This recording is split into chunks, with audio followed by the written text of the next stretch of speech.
Mariano, and my project is on online learning and online education. For my senior year project, the main reason behind me taking this was to answer the question of whether or not a student could teach themselves using online resources. So quickly before I start my project, I wanted to talk a little bit about motivation. So picture right here, picture of a guy in a kayak and chased by a great white shark, and it says, "If there's a better reason to paddle, I don't know what it is." So I did a little bit of research on motivation. Motivation is the driving factor behind the actions that you take. So you find motivation every day to go to work or go to school, and it's the key to any success in life. If you have the motivation, the drive to do something, then you're going to be able to succeed and work hard at it. So I did some research on the psychology of motivation, and I found that there were two main types of motivation. There's extrinsic and intrinsic motivation. Extrinsic motivation was motivation coming from outside sources. So an example of this would be like your mother yelling at you at night to do your homework. And you do your homework because she's telling you to do it and because you don't want to have her keep yelling at you all night. And that's kind of your motivation behind doing that. Intrinsic is more motivation coming from inside yourself. So feeling like satisfaction when you complete a task. So if you study for a midterm in a class where you haven't been doing too well in and you get an A back and you feel the satisfaction of studying by yourself and you feel good about what you did. That would be intrinsic motivation. So what does this have to do with motivation? Statistically speaking, what does it have to do with education? Statistically speaking, intrinsic motivation works a lot better long term. Extrinsic motivation would work, if you give someone a salary bonus, they might work a little bit harder for that short period of time, but in the end, that motivation is going to die out and they're going to take a little bit longer or not do as well unless they were having that own satisfaction of completing the task. So motivation has everything to do with education. There's been a lot of classes in my high school career where you've been very, very bored in class, looking up at the clock, waiting for it to end, and you're not really feeling involved in what's going on in the class. And you really need that motivation to be able to succeed in school and to get good grades and pay attention in class. So I'm going to talk about the relationship between technology and education. So far to date, the biggest advancements in education and technology have included the blackboard and the invention of the printing press, which gave rise to the availability of textbooks. Before either of those inventions, a structured education would consist of a teacher lecturing and students listening, and the students being given a test, and they would have to figure out whether or not they understood what was going on. That's what they were being graded on, is how well they were able to listen and comprehend what the teachers were saying. So there's a growing technology, though, that deserves the recognition of being the next big leap for technology in education, and that is known as a MOOC. It's a little funny picture. So what is a MOOC? A MOOC stands for a massive open online course. It is a course that has been created in a world where staggering amounts of information are available to us everywhere. A MOOC is an open course, meaning it's free, and it's where participants come together to connect and collaborate about an engaging topic in a structured way. These courses are available to anyone with internet connection. So if you can provide an internet connection to someone, you can provide them with the availability of these massive open online courses or an education. And it's really that simple. So I'm going to go in depth about the three biggest providers of these massive open online courses, Coursera, edX, and Udacity. They're each very similar in the sense that they're all offering educational resources, but the layout and what they have to offer is a little bit different. So Coursera, on the far left, that is a provider who has collaborated with the most universities. So it has collaborated with 69 universities all around the world, along with offering 370 courses. So Coursera would consist normally of a course involving lecture videos that you watch based on professors' lectures from those universities. And you'd be given quizzes at the end of those lectures to make sure that you're staying involved in the course along with understanding what's going on in those lectures. Coursera has had, from my research, I've found that Coursera has the widest selection of classes. You're able to take philosophy classes, writing classes, business classes. I even came across a class on underwater basket weaving, if anyone was interested. So a little bit about Udacity now. That mostly focuses on math and science courses. And sometimes the video lectures for Udacity are just seconds long, followed by those same quizzes. So that really keeps you engaged and involved in the learning process, and it makes sure that you're really understanding what's going on in those lecture videos. Some users have referred to it as a type of learning similar to like a friend showing you something on a napkin in like a restaurant. So it's very, very personal type of learning because of how short the lecture videos are and how engaged you feel when you're doing it. edX. So edX is the provider that I'm going to be talking about most for the rest of my presentation. This was a $60 million startup program by Harvard and MIT. I found that this was the highest end of the spectrum when it came to providers for these MOOCs. It's similar to Coursera and Udacity, where they're lecture videos, where you normally have like a 60-minute lecture video split up into like 6 or 7-minute sections, each followed by little quizzes. And once again, those quizzes are just to make sure that you're staying involved and understanding what's going on in those lectures. One important part is that those lecture videos, where courses are offered by Harvard, Stanford, MIT, University of Texas, so some of the top schools in the world, those are offered at the level of those universities that they're offered by. So you could be taking a Harvard law class and be learning at the level and the speed of those Harvard law students. So it's kind of a cool opportunity. So just a little idea of how popular these are. You can see Coursera, second down from the top. As of right now, they have 3.5 million users, and you can kind of see it in contrast to how long it took Facebook and companies like Twitter to get 1 million users. About a third of the time it took Facebook to get 1 million users, or half the time. So yeah. So I wanted to talk a little bit about myself and my experience. My junior year, I took Curriculum 1 Biology, which is like a college prep biology course. I found that the class went really well. I really enjoyed the class. I enjoyed the subject. And I figured I'd take it again senior year as an AP class to try and get college credit for it. And I went into it thinking that I'd already had the background information about most of the topics because I'd taken the class the year before. And I found that I was kind of wrong when it came to that assumption. AP Biology was a little bit tougher than I'd expected. Very textbook-oriented class, and sometimes it was a little bit hard for me to keep up and stay interested in what was going on in the class. So what I decided to do for my senior year project was teach myself the biology curriculum using these massive open online courses. As a way for me to study the AP curriculum and take the AP test in May. And so that's what I did. So I signed up for a course known as 700X. And this is the Introduction to Biology course offered by MIT through edX. This is a class that all freshmen entering MIT will take, or it's a requirement for them to take at the school. And so this class consisted of the video lectures along with problem sets that were due at the end of each week. And those problem sets were based off of the video lectures that you would watch during the week. They also consisted of 2 or 3 exams throughout the course of the 3 or 4 month span that the course was running. One thing that I wanted to mention was this course was taught by Professor Eric Landers, who is one of the leading scientists in the Human Genome Project. So to have the opportunity to learn from a guy of his stature, and not too many people get that opportunity to learn from someone with that much experience in the subject. So I want to play a short clip of what a typical lecture would look like. This was the introduction to the course. This was one of the first lecture videos in the course. If you can notice that this is all being shot from the perspective of an MIT student, so you're kind of seeing it through the eyes of what it would be like to actually be in the classroom.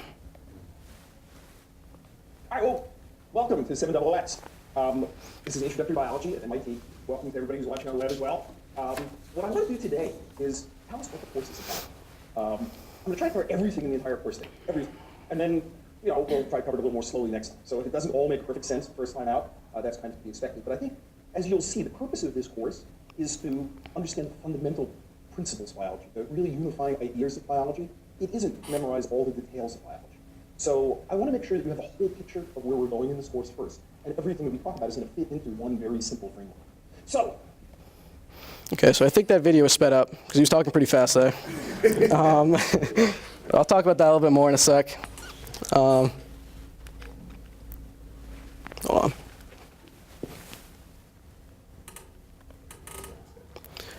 So this is what the typical layout would look like for the course. If you notice on the right-hand side, you got the subtitles. Not only does that open up accessibility to people with hearing impairment, but I also found it pretty useful when, if he was talking too fast or something during the lecture itself, and you kind of read what he was talking about, or if there's something that you were confused about, you can go back through the text and understand what was going on. Also, if you notice on the bottom, there actually is a speed up function. You can speed up or slow down the video lectures, along with being able to pause and rewind. And that was really important for me to be able to learn at my own pace, especially in a course where you can't really ask the teacher questions or ask them to go back and explain something more in depth, but you can either learn at a slower pace or go back and watch something that you didn't completely understand. And that learning at your own pace was very, very important for me.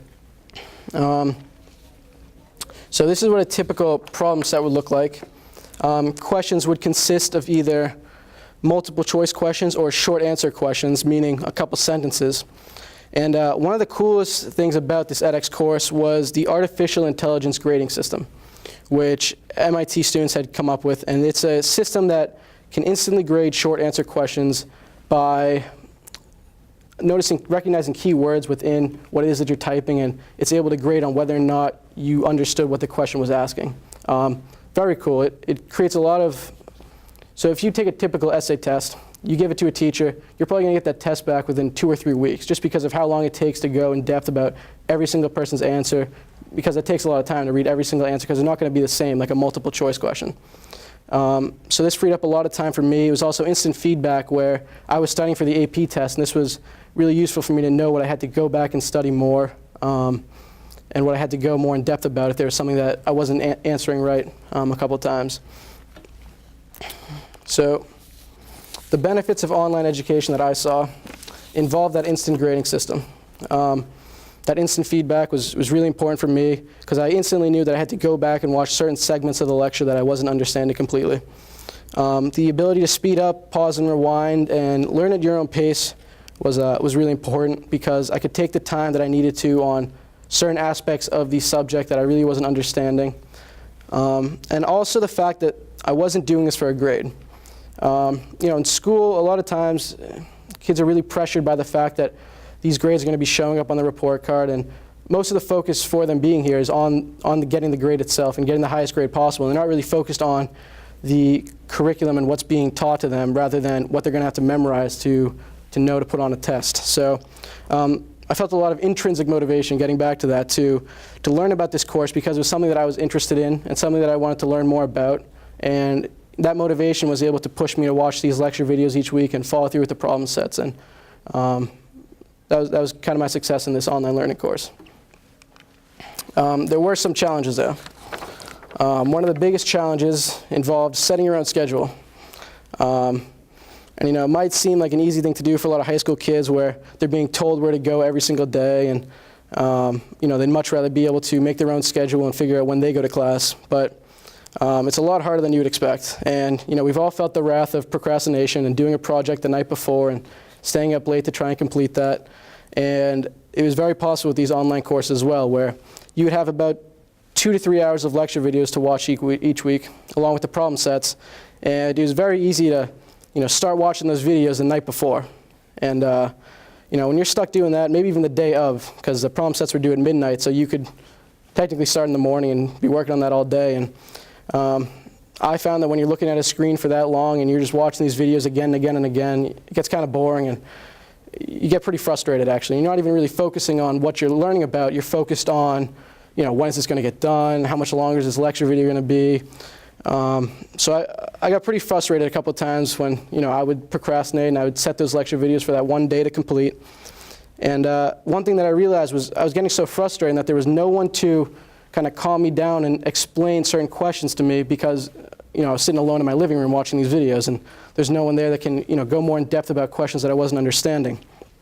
Whereas in school, you'd have a teacher there to support you. You'd also be able to see the students around you. Like if other students were getting frustrated about it, you would see that, you weren't the only one not understanding this, and, you feel a little bit better about yourself at the time. One more challenge was the fact that, with anything that you do online, very easy to get distracted, end up on Facebook, Twitter, looking up pictures of cats online, whatever it is, you name it. It's very easy to get distracted. So the classroom versus virtual classroom. I thought that the classroom experience offered a lot more support. A very big part of the classroom experience is the social aspect of it, which you really don't get too much online. There are forums, which are like online discussion boards, where people can post questions and respond to each other's questions.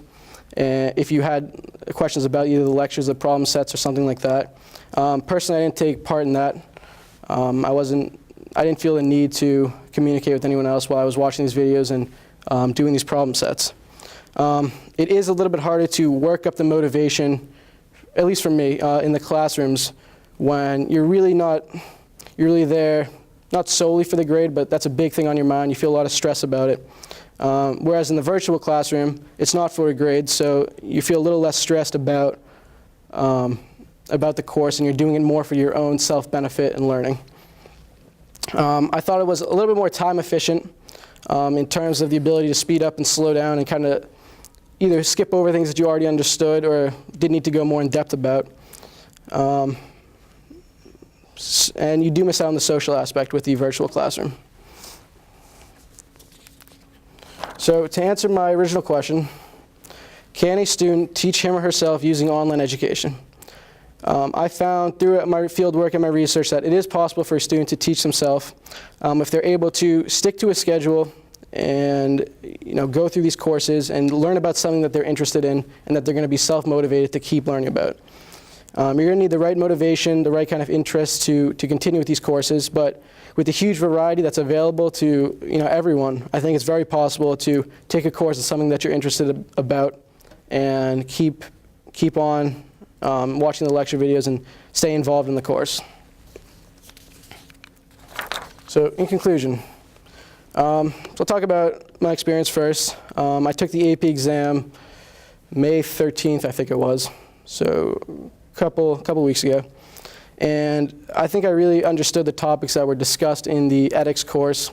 It really gave me a backbone for what I knew for the subject, along with the things that I learned the previous 3 terms in school. I thought it went pretty well. But now I want to talk about the opportunities that this opens up for people all around the world.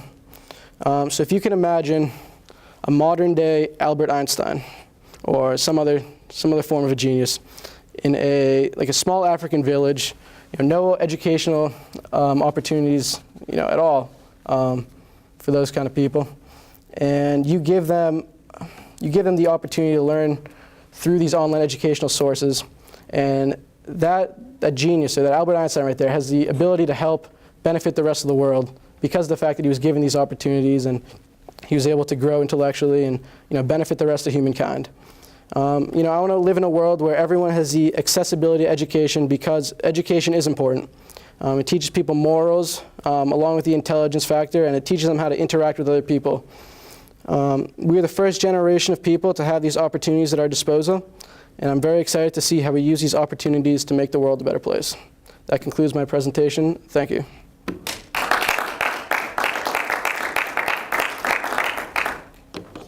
Time for Q&A. Okay. Yep.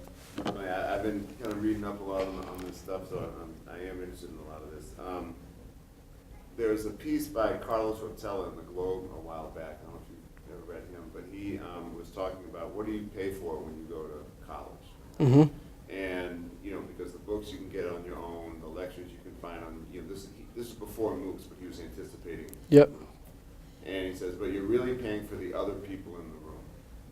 That's kind of really what you're paying for when you go to college. You're paying for not only the professor, but your classmates around you. Yep. I've always felt like this is such an interesting, it's an isolating educational experience, this MOOC thing. Mm-hmm. Do you think that that model can hold, and that we can basically create the access thing? I love about MOOCs, but I wonder if, I don't see what's so different about hearing. I mean, all it was lectures and quizzes. Mm-hmm. Just now anyone can do it. So I guess the question is like, do you think we can become an educated society without the social aspect of it? So the communal aspect of it. Yeah, so that was one idea that I had going into this. As a senior, I'm planning on attending college next year, and college isn't cheap anymore. It's very, very expensive, and there's a lot of things you need to take into consideration. It's an investment. It's an investment of your time and your money, and you're planning on getting something more out of it.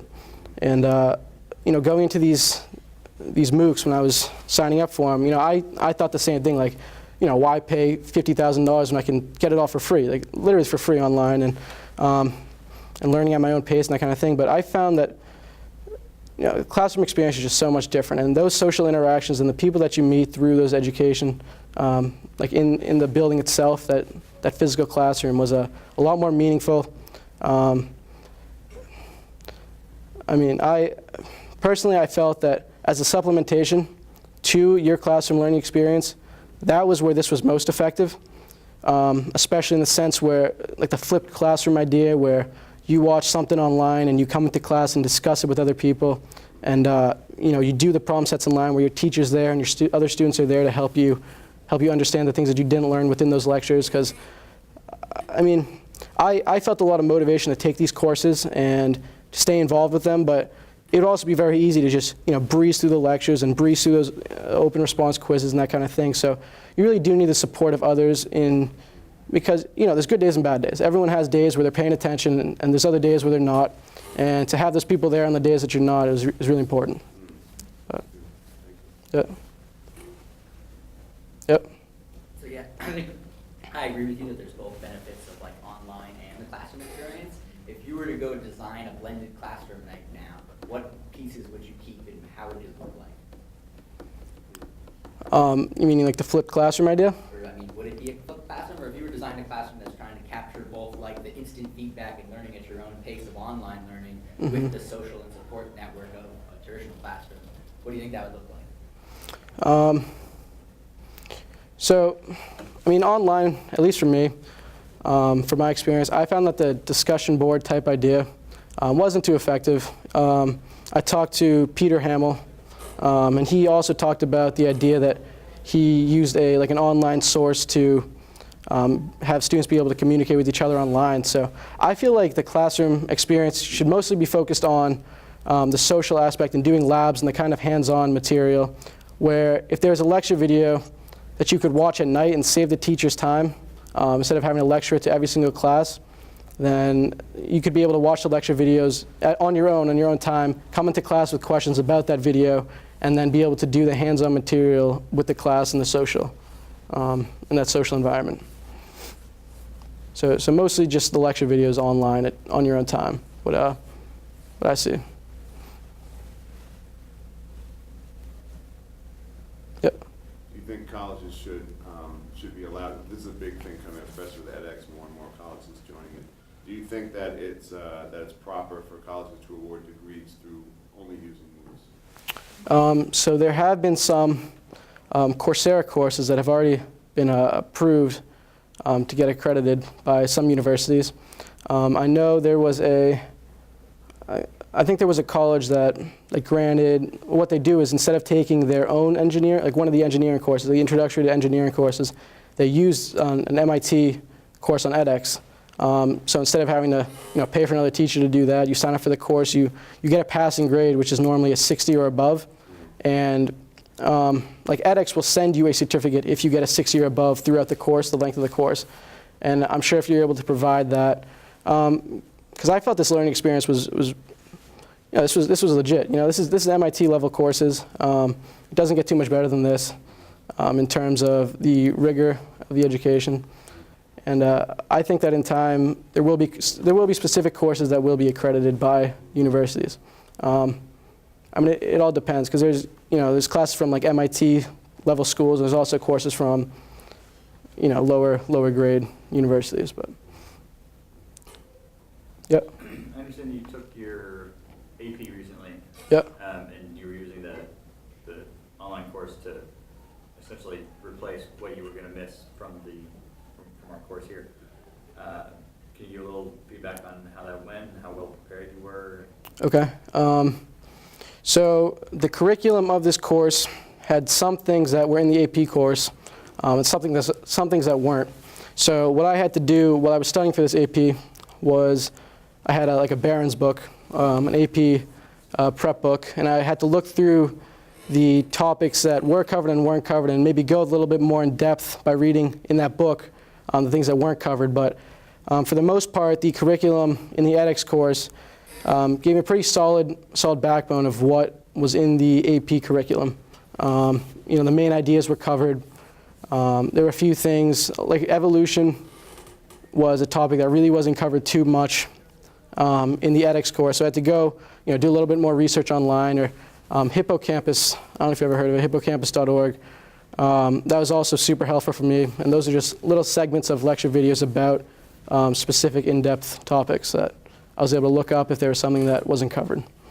And as a whole, I think the AP experience, the test, I think went pretty well. I felt pretty prepared about it, and I get the results back some point in the next couple months. Couldn't really tell you, but Looking into the scores. yeah. Do you know did you finish the online course? That ends in June. Originally, it was supposed to end about the same time that the AP test, but I think the whole thing with the marathon actually pushed it back a couple weeks, like the deadlines for specific problem sets were pushed back during that week or so. So. Is there so this is a live course? Yep. Yeah, they going on come. at the time? Well, as of right now, like this is happening as we speak. Like these lectures are happening, and Sorry, 'cause you said that there's forums that you can. yep, and they're coming out week after week after week. And I heard about the fact that because of these deadlines and the fact that students are learning at the same pace, it would make it easier for these students to be able to collaborate with each other about specific topics and ideas instead of having all the information available. And also in the sense that, you could always, if it's always available, you could always just say, I'll get to it tomorrow, I'll do it next time or something like that. And it's really easy to procrastinate when you have all that, because there's so much information that we have available to us, and to be keeping on a deadline is important because you feel like you're obligated to do it at a specific time. Yep. Having taken online grad classes, it makes me think about what fields maybe lend themselves more to doing things online. Like so much of science has to also do with lab. And, Mm-hmm. unless you could do a lab in your kitchen. Yep. How realistic is that? As a counselor in the building, taking an online class, and we had a grad student one year who was doing the bulk of his stuff online, and he was not on par with the students who were doing a more in-class traditional school counseling program. But the course that I was in, we were forced every week, and I'll use the word forced, because the expectation was to post on the discussion board to make us sort of interact. But if you weren't playing the game, then you posted a couple of things and didn't read the rest of the discussion board. Certain things were released at certain times, you couldn't leave it all to the end. So there was, depending on the course, depending on the teacher, there was definitely a structure and certain expectations to it. But at the same time, I didn't have to leave my house and drive anywhere, fight for a parking spot. The course was far less expensive than going to BC and taking the grad class. There was definitely a lot of upside to it. So it's just, it's curious, and we're using it here with some students as well. So I'm curious to see the evolution in our training, the evolution in how we use it here at the school, certainly the pros and cons of it, which brings me also to access. Not everybody has, you have to have access, whatever it is. Not everybody has that, but not everybody can also access traditional education either. Cost is so prohibitive. Yeah. So thank you for talking on this topic because it's relevant, it's current, Mm-hmm. and it's impacting us. Yep. All right, thank you, Nick. All right. Thanks, guys.